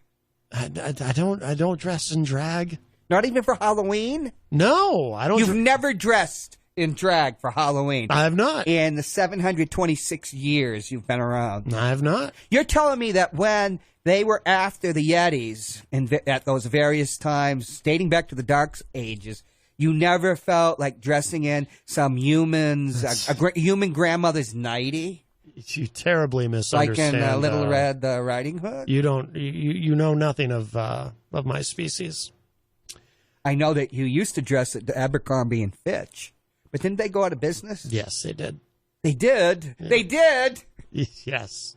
Yeah, association with Yetis and Sasquatches were cool. In did the you 70s. Did you hear these calls I got earlier? No, these I was voicemails? just my car, the radio. I was listening to soft jazz. You mean Kenny smooth G. jazz? No, this is soft, like a Dairy Queen ice cream cone. Well, here, I'll play these calls for you. They're very upsetting. They ruined What calls? They ruined my day. Is some alderman accusing you of publicly defecating? I don't know who these were. Here, there's three of them that I got. They're anonymous calls. They're numbers. I couldn't trace them. I don't know who you think you're fooling over there, Matt Connarton, but we got you. We know you're the Creamland pooper. We got you. Is that Peter End White? of message. Next message. I don't know. Sending me to your voicemail is not going to change anything, Connarton. I know Dave you Ridley. are the Creamland pooper. End of message. That's Next Dave message. Ridley. Yes. This is Oh, don't tell me Ball's back. You evacuate. Oh. Bowel. Greenland. yeah. You Greenland pooper bat. End of message. I wonder who that was. You laugh just like that guy. That's just because you've got the filter on there. Yeah, right. I'm actually a soprano. Uh-huh. Alto, whatever the hell. Sure. Tenor. Yeah. Not a baritone. Well, Joe Lar sent me the link. Joe Lars, the Creamland pooper? No. Oh, I my would never, goodness. I would never have thought Joe, but he does like his clams. No, he sent me the link from a certain alderman that the pooper has been found. If we only the pooper's been popped. We only had the Clam King on the west side, but then again, we have Nova Viata, which is an excellent Mexican place. No. But Clam King had great clams. I'd been to Clam King. You did? You were? Yeah, with Norm. Norm? Way back. Way back in another life? Or did you... Seems like it. Were you two on the pleasure saucer? You know, transversing time and dimensions. Never been to the pleasure saucer with Norm, for the record. You never went down in the pleasure saucer? No. Okay.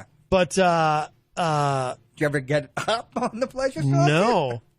No, but when I was Norm's co-host, when it was Norm's Psychic World, and for a while we were on Wednesday mornings from 10 to noon, and then we'd go out for lunch afterward. Wasn't it always, no, it was Norm and Friends. I remember Norm's Psychic World. It was Norm's Psychic World before it was Norm and Friends. Norm's Psychic World, that's a great title. He wanted to get rid of the psychic, because sometimes we would go an entire show without him doing a single reading. I suggest Matt Connarton's physics show. You know what a physic is? No. It's like X-lax. Why? It's an old term before World War II for take a physic to move your bowels. My bowels are fine. I don't know why you're so concerned. Is it Creamland? Yeah. It's a dreamland. But anyway. Punch your cheeks together. We don't have a crapper. So what happened? Well, they don't. What do you mean? You and Norm publicly made a nuisance of yourself at the Clam King on the west side? No, well, he would sometimes because he wasn't always nice to servers back then. But he never... Because he wanted always... He always used facilities when he had to. Yeah, I believe so. They were in the back. But I'll tell you a quirk about Norm. He likes his food all on separate plates. He doesn't want any of his food touching. Oh, I remember you telling me that story privately. Yeah. So he'd get mad. Because he asked for them to do that. Right, and then if they forgot, he'd get upset. Some people are like that. Mm-hmm. Me, I don't care. I throw it all together. But there's certain things you don't want together. Yeah. You know, you don't want any rutabagas in your margarita, for instance. Right. Yeah. Olives and scotch. Michael Albert says Joe Kelly is Buttman.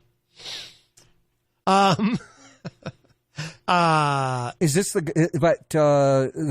yes, we don't talk about city politics. No. For obvious reasons. It's beyond it's beyond Donald Trump. Yes. Did you want to mention Greenland? No, you had texted me earlier about something. About a billboard. Nothing's happened yet. Okay. Nothing's happened. Nothing's happened yet. I'll tell you when it does. All right. Well, good. Yeah. Oh, yeah. All right. Well, let's take a break. And, a potty break?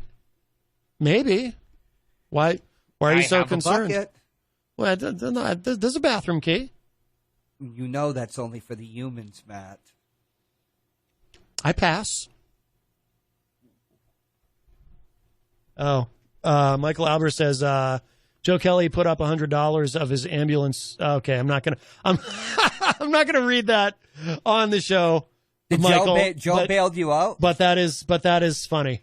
That's a funny comment. I just don't want to read it on the show because we don't speak directly of public local Manchester based politicians here on this program. But we don't. But that is a very funny comment. Okay, we'll be right back.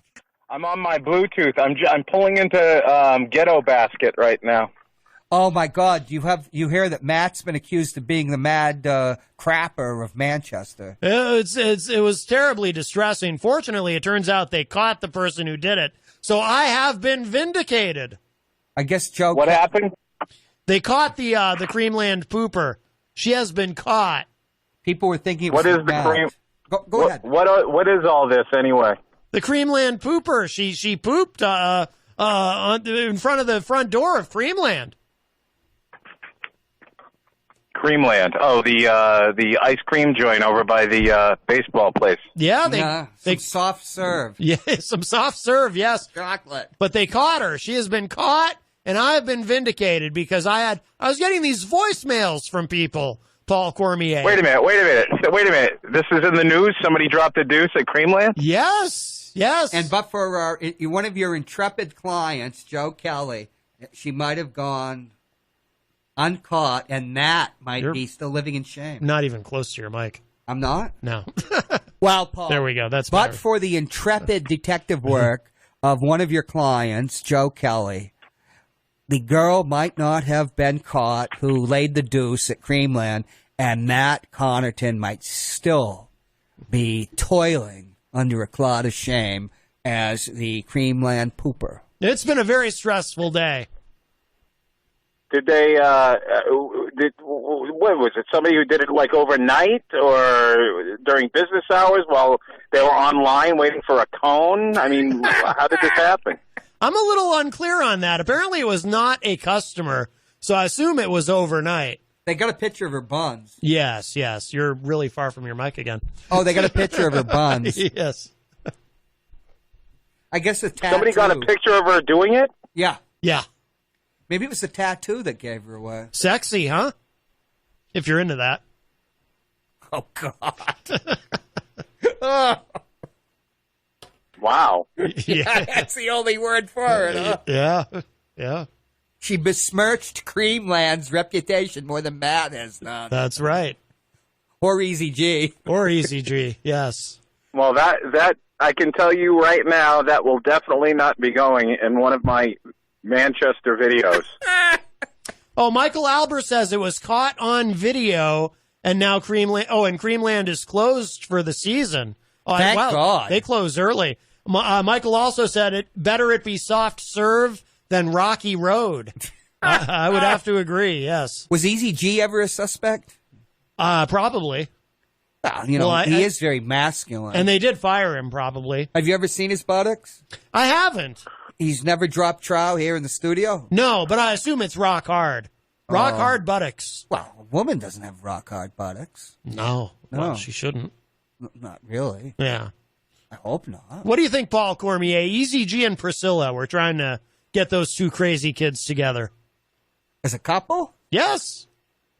No, I don't think they make a cute couple. No? I think me and Priscilla make a cute couple, actually. Oh, you might have to fight Easy G for her. But you didn't hear me say that. Anyway, yeah, I think Priscilla and Easy G make an adorable couple. There you go. Yes. Did you hear them together on the morning show? The chemistry was remarkable. Sparks. No, I didn't hear it. I was getting ready for work. Why? Are they in love or something? Did he blubber? Well, not yet, but was he blubbering again? He was, stammering like a schoolboy. Yes, and then apparently Easy G called here earlier. Apparently he went down. To visit her. To visit her on radio. To visit her at work. Oh, to visit her at work. Yeah. Oh, wait a minute. So Easy G has already got like a little crush on her or something? I think so. Yes. He's putting the moves. Oh, Michael Albert says Easy G has a thing for Amanda, referring to Amanda McCarthy, of course.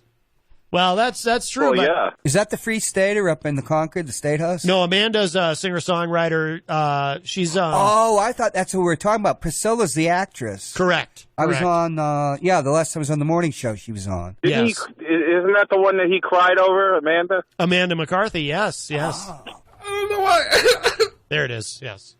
I don't know why. Sounds like he has typhus. Probably. He's like, I don't know why I have typhus. I'm almost jealous of that because, you know what, I've been a DJ ever since, you know what, if you even want to count the unprofessional years, I've been a DJ since I was probably 6 years old. And when I say 6 years old, I'm talking about taking my old Mickey Mouse record players and putting them side by side and using all my Bobby Sherman records and all that other crap when I was a kid and going side by side and impressing all my friends, right? And I love music that much. And I have never, ever, and I still do to this day, and I have never, ever, ever, ever cried over a musician in my life. I've never gotten that emotional. Yeah. So I'm almost jealous of having that feeling where I'm going to cry over watching somebody play in front of me like that. You know what I mean? Oh, I'm totally. jealous. Totally, yeah. To be that moved I by cried music. I cried at the movies. Well. You know what? Like, if Paul Stanley was in front of you right now singing your favorite Kiss tune, would you start blubbering like a freak? No, I no, I wouldn't. I definitely don't think I would. I'm not a crier, though. And you're not either. secure in your masculinity like Easy G is. That's true. Easy G can let it all hang out emotionally. Literally. Yes, yes. I am a crier. And you know what? And I wouldn't cry. I don't know. I wish I could. And I'm trying to think of a female musician that would sing in front of me. And even if she was singing about my dead mother, I don't know that I could pull it off. Yeah. I don't know. Yeah. I can't, you know? Paul, your mother's dead now. I don't know. I couldn't do it. Michael Alvarez says singing Beth, referring to Paul Stanley. Well, that was written by Peter Criss, yes. Right. But we don't mention that. But I think if Paul sang it, though, I think I would cry, actually. That was number 7 on the chart. Yeah, Their it was highest. big hit. got. Big hit, yes. What if he sang Matt? Matt, I hear you calling. Oh, I would then I would cry. Michael says Sarah McLachlan. Would Sarah McLachlan make you cry? Like if she was singing about the animals? Like Sarah McLachlan singing about the animals who need help? All right. Well, listen, I got to tell you, the Sarah McLachlan commercials used to destroy my entire day. Right. I used to okay, great. Thanks, Sarah. You know, that used to make me upset. I don't even know if I cried, but no, her music didn't make me cry. No, I can't cry. No, I can't. It hasn't. But there are some songs, actually, you know what? Okay. There are some songs that have brought me to tears now that I mention it. Like what? I can't think off the top of my head. There is. Are there songs that have ever made you guys cry? Not musicians, but songs. I was trying to think. The only I cry at the movie The Natural, which is about baseball. Really, that's true. But not much songs that I can think of. Okay, I think I have one. When in The Sound of Music, when Christopher Plummer, no, for real, when Christopher Plummer sings Edel, is that how you say it? I don't know. Edelweiss? How did you say it? I don't know. I can't pronounce anything. Okay. I can't even pronounce English. You're asking me about German? I think it's Edelweiss. And he starts choking up a little bit. I actually have choked up a little bit at that as well. Oh, you see, there's a song that makes me cry, and I can't remember what it is. So you see, it probably doesn't even make me cry now that I think of it. So Michael is asking maybe the Macarena, or maybe that makes him cry. Jeez. That's a song I know. That was for 1991. Yeah. Or was it? That song makes everybody cry. Yeah. Yeah, it was pretty awful. It was. It was. Yes. Plus, it's all in Spanish. Who even knows the words? At least it sounds like it's in people Spanish. That can speak Spanish. Right. But people that can actually speak Spanish probably have no use for that song. You know, that's the irony of it. I can't understand sung lyrics. Yeah. Well, a lot of people get lyrics wrong. Oh, but it's the majority of them. Huh. On a lot of songs. Yeah. So. Yeah. Yeah, that is funny how you misinterpret lyrics. Yes. All right. I cry at movies and sitcoms. I'm normal. Well, like I said, I actually do cry at the Natural. This is about somebody that gets a second chance, and the love of his life pops up again in the movie. Yeah, and it's so well done, the craftsmanship, and it just gets me here, and my tears mist up and I watch it all the time. Yeah, I think I teared up at the series finale of MASH. Why? Did Yeah, somebody me get too. killed? Yeah, I did too. yeah. No, nobody dies. It's just very. It's just the way it was done.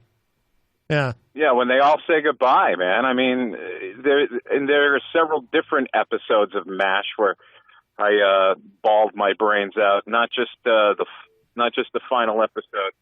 Or All right, you got to go. I got to roll, guys. I got to talk. I'll talk to you later. All right, Paul. Thank you for the call. All right. Bye-bye. I don't approve of MASH, the TV show. Yeah. It's the earnest liberalism. Of Alan Alda. I remember you talking about that the whole before. show is earnest liberalism. Okay, because I just remember before you singled out Alan Alda specifically as an example of earnest liberalism. Not that I'm against him. He made some good movies himself. He was a fairly good director. He made a couple good movies. I always liked him. But it's just the earnestness when they'd have the themed shows. Yes, which they got into more later in the series. That was sick after BJ shows up, who we need to get on your show, by the way. Yes, the great Mike Farrell, who now does a lot of good work in other areas. He's part of the military religious freedom fund. Yep, and of course part of the Innocence Project as well, working against the death penalty. Yeah, that's very shocked. Yeah, so no, geez, I would love to talk to him. Absolutely. Would you cry if he was here and talked to you? I don't think I would cry. No. If he took his shirt off. Why would he take his shirt off? I don't know. You seem to be get all gaga over Easy G when he starts flexing. Look, the dude's got rippling muscles. I and mean, rippling buttocks, apparently. Yes, I mean, in those short shorts. I mean, I'm firmly heterosexual, but I got to tell you, firmly, not hardly, but firmly. Yeah, okay. But I got to say, when he starts flexing, I feel a little, like I get it. You know what I mean? But he needs to not flex for me. He needs to flex for Priscilla, his love interest. Priscilla is broken up with her boyfriend. But it sounds like Paul Cormier also has he's got his mind set on her. See what I did there? Remember that song? That was a big hit. Was that from Small Wonder? No, that's George the TV show? George Harrison. From the studios of WMNH 95.3 FM in downtown Manchester, New Hampshire, you are tuned in to the best of Matt Connarton Unleashed. From the studios of WMNH 95.3 FM in downtown Manchester, New Hampshire, you are tuned in to the best of Matt Connarton Unleashed. Hello, welcome to Matt Connarton Unleashed. Who's this? This is Ivan Dyakoff. I'm calling from Kiev, watching your shows many days now. Oh my goodness! What is your first name, sir? What do I call you? Ivan. Ivan. Yes. Did you happen to hear Ivan yesterday? John Hopwood was here, and we did a performance of the transcript of the phone call between our president and your president. John Hopwood played your president and really threw himself into the role. Yes, I hear. We hear it in Kiev. We hear it all time. We hear that many times. Yes. Did he sound like your president? Well, it wasn't funny. Our president got elected because he's very funny. Yes. And he's making joke with your president, Donald Trump. Yes. Yeah, your president is an actual successful actor and comedian. Yes, everything's all mixed up now in Kiev. We're very upset, big scandal, not getting the weapons. We need the weapons, and Trump, he's going to give us our weapons when we cooperate. It's very clear. It's a deal. Right. Nothing untoward about it. Nothing illegal. It's just good old-fashioned quid pro quo. Well, no, I mean, it's not that, but it's just, like you said, it's a deal. What's wrong with that? Oh. What's wrong with a deal? It's clear. Trump, he needs a little help. He has a favor, a simple favor, and it gets all blown up on the TV. Yes, it's very upsetting. So are people supportive of your president, Zelensky, if I'm saying that correctly, and how he handled that phone call? He seemed to be very deferential to our president. Well, we need something. We need something from President Trump. We want to get it, and we're going to give him what he wants, information. Yes. All right. Well, that's very good. And nothing wrong. No pressure. No pressure at all. Nothing. Yet. Zero. Right. But do you think there is information to give him? I mean, isn't the whole Biden thing kind of a conspiracy theory? Wake up.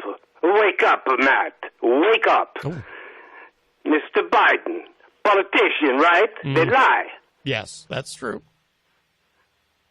Mr. We have people behind the scene in Ukraine. They're running things, and we got the president. He's the face of Ukraine. Right. And very so behind the scene, they give Mr. Biden's son a job. Give him a job. Gets paid. Yes. Try to get influence with the United States because we need to protect ourselves. You told us many years ago, not you personally, not you personal, but you, country, you protect us, you take away our nuclear weapons, and you say you protect Ukraine. Yes. Well, but it didn't happen. Right. Well, President Obama did not want to, didn't really want to help Ukraine militarily, but President Trump to the rescue. Am I right, Ivan? Is that how I say your name? Ivan. Yes. E-V-A-N. Ivan. Oh. Maybe you say it different. Maybe you say Ivan. Oh. Here we say Ivan. Yes. I-V-A-N? Ivan? Ivan. Dayakov. That's me. Right, yes. What's your last name? Dayakov? Dayakov. Okay. That you don't pronounce correctly, but it's okay. You're Americano. We forgive you for that, but yes. We need those tank busters. We need that from Sir Trump. Yes. And we give him information. It's a straight deal. We understand this is how business go in Ukraine, everywhere. Russia, Ukraine, actually, same country. Many of my relatives, they're from Leningrad, Stalingrad, Moscow, yes. Everywhere. Yes. Same thing, Ukraine, Russia, same country.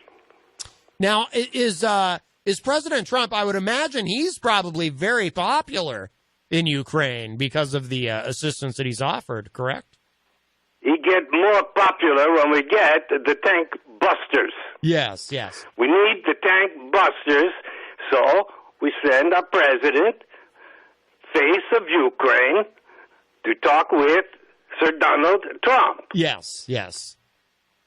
Okay. What about? I don't see the problem. It's a big mess now in the United States. So what's that about? Well, explain that to me. Well, there may be an issue, Ivan, if I'm saying that correctly, because it is by the interpretation of some in the United States, you cannot. Two things. You cannot ask a foreign power for assistance in your election. So because Mr. Biden is a potential opponent of our president, it's really not a good idea. Why not? For our president to be soliciting help from your government. Well, it's kind of illegal, Ivan. So that's one issue. And not here, not in Kiev. It's not illegal. It's the way business get done. Yes, of course. And I would imagine throughout Russia as well, in addition to Ukraine, I would imagine it's not just Ukraine, not just Russia, everywhere. Yeah. You think no president ever tell another president, "Hey, listen, we need a favor." Right.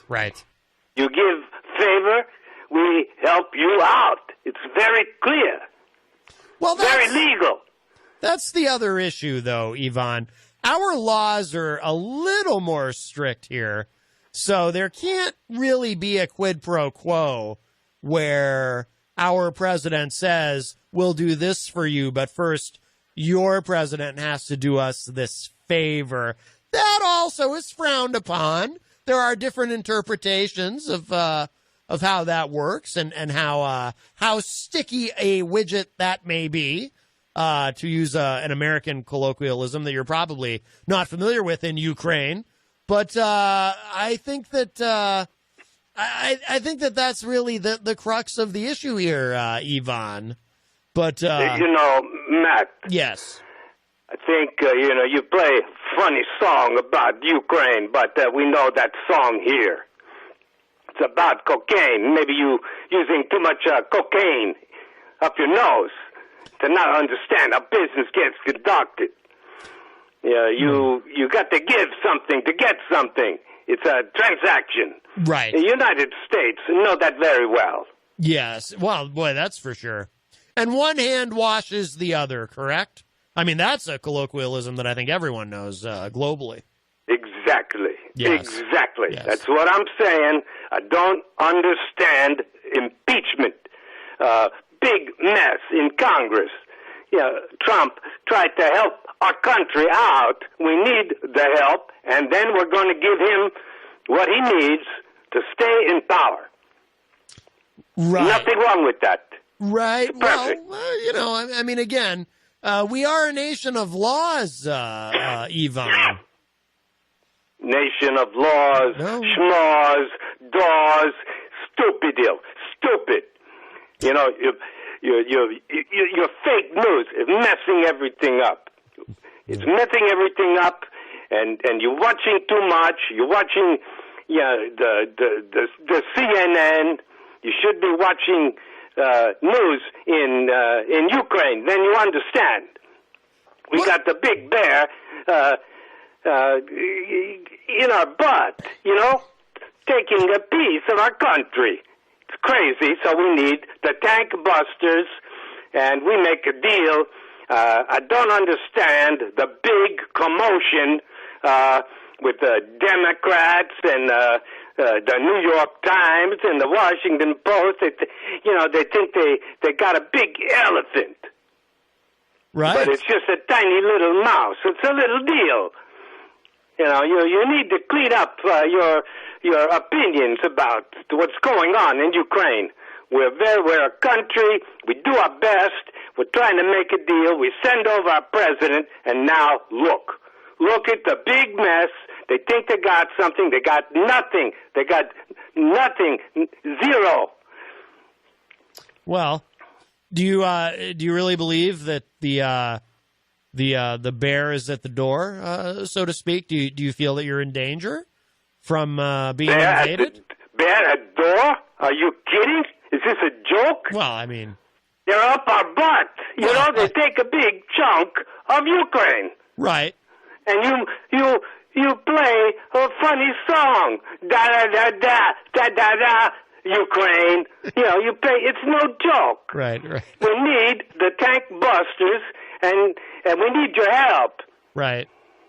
Well, I think that our president will come through for you just fine. Of course he'll come through. Yeah. Thank you very much for talking. I just wanted to tell you opinion from Ukraine so you understand what's really happening on the ground. They're taking our country away. We need a little help, so we're going to give President Trump what he needs to stay in office. He's doing great job. Great job. Yes. He's making America great again, and perhaps he'll help you to make Ukraine great again as well. Yeah, we hope that too. Yes. We hope that too. And maybe Ukraine become the 51st state of America. We could annex you. I mean, we'll have to let. No, we don't like